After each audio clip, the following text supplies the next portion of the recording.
It's time for a Three Blind Mice invitational. This time it's the Matchbox 35 Snow-Trac.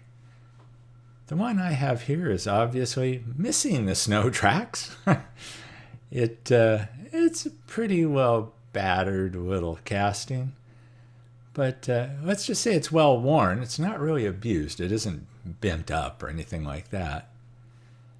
I was trying to figure out what to do with this when I was watching YouTube, and one of the channels I subscribe to, Rich Rebuilds, well, he drove something called a Sherp. It's made by a Ukrainian manufacturer, and they're ATVs that come in a variety of body styles and capacities. There's the one he drove, and it just seemed like a natural thing to try and convert this Matchbox into a Sherp. So that's what we're going to do. First thing, I have to take the wheels, or whatever you want to call them, the portion of the tracks that remain, the gearing for the tracks.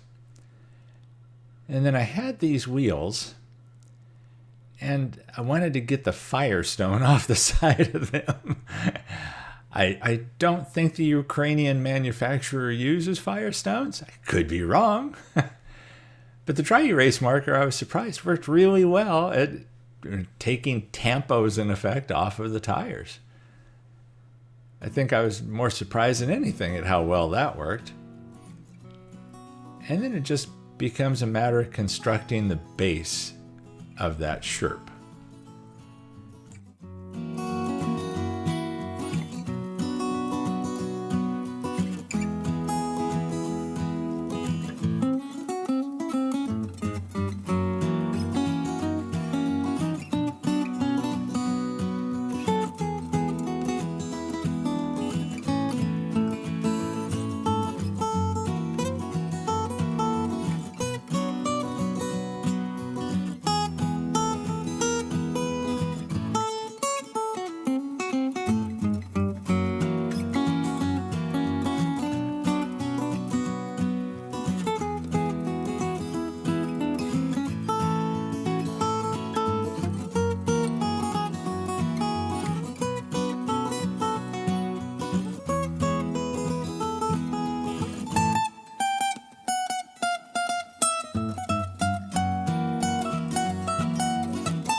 After getting the axles positioned where I wanted them, and I did use square styrene tubing to create that base, I decided I wanted to enclose that area, again, to be more like the actual Sherp.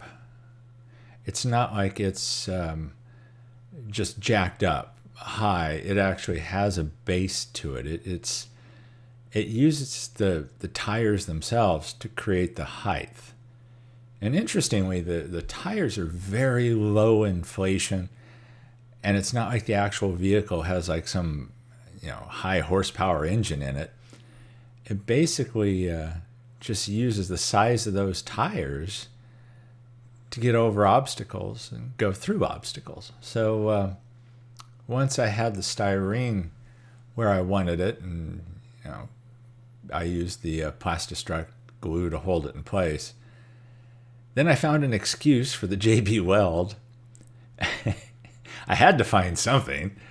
I used it to seal off the back two windows on the body of the Snow-Trac. And I also use it on the base to finish off sealing in the axles and giving it a more finished look.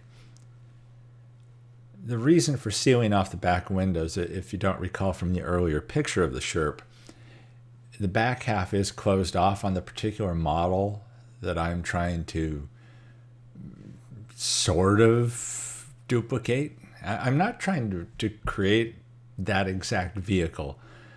This is more just trying to be similar to that. And so I close those off because I'm looking on the internet at other images of the Sherp vehicles. The logo appears prominently on many of them. There's also like a Sherp North America logo that appears on some. Some have colorful stripes and patterns, and I didn't go anything like that. I do print up some decals that I will put on here. I only show that very briefly because decals are something I really need to work on. Now I did spray paint the base flat black, and I'm throwing the wheels back on here. These wheels and tires, interestingly, were a Secret Santa present, not on this past Christmas, but the one before, from Joe Knowles. As I was going to do this build, I remembered those and was like, hey, I still have those tires. I think they'll work perfectly. And thanks, Joe. They did work perfectly for this build. And I still have more from that Secret Santa present. So again, thank you so much for that. It really helped on this build. Now I do create some decals. I downloaded the logo from the main Sherp company. There's like a different North America logo and some different things. I didn't go with any fancy stripes or anything like that.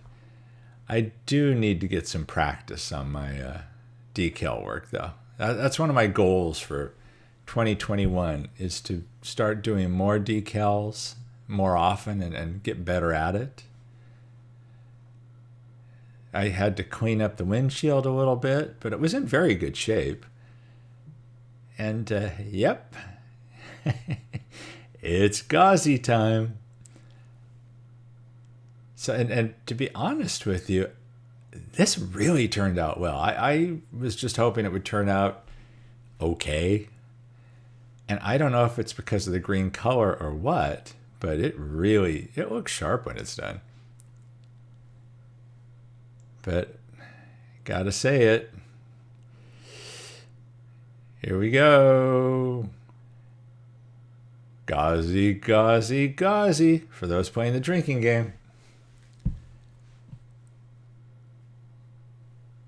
So the body did have some casting lines that needed to be cleaned up. Nothing horrific, but at the same time I did spruce it up a little bit. While the paint job was chipped and everything, the body, it really wasn't abused. It came through here okay. Had to use some of the spot putty that you saw me putting on earlier and sanded that up a little bit. Tried to get it looking as good as I could before I hit it with Rustoleum gloss gray. And then, as I mentioned before, I do the gloss gray and then I applied the decals to it. And after I did that, I went over the whole thing with a matte clear because I wanted it to have a flat finish. Here's one of the decals I applied. I won't show you the ones on the sides as I was doing it because when I'm doing decals, it's just not pretty. I hope to get a lot better at that this year. I will try to do it a lot more often, and hopefully just through the practice I'll get better at it. I was pretty happy with how the decals actually turned out. But again, it's, I think, one of those skills that just requires some practice to do it well.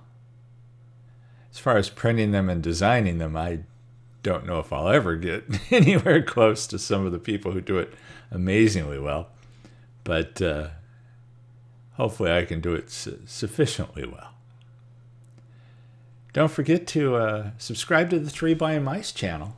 if you haven't done that already, to keep track of the Three Blind Mice builds and other events in the diecast community. And again, I'm thrilled that the Three Blind Mice are doing this invitational. And keep track of the ones coming up on that channel. So there's what I started with.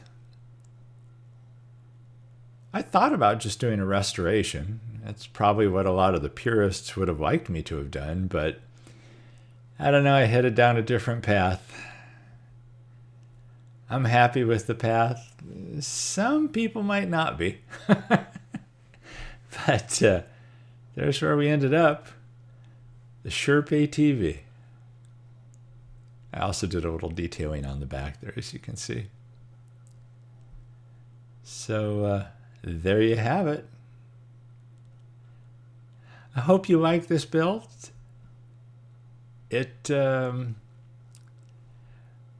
isn't where I thought I was going to be going when I originally got the casting, I can tell you that, but this was fun. Thank you all for watching these videos. If you haven't subscribed to the channel, please do.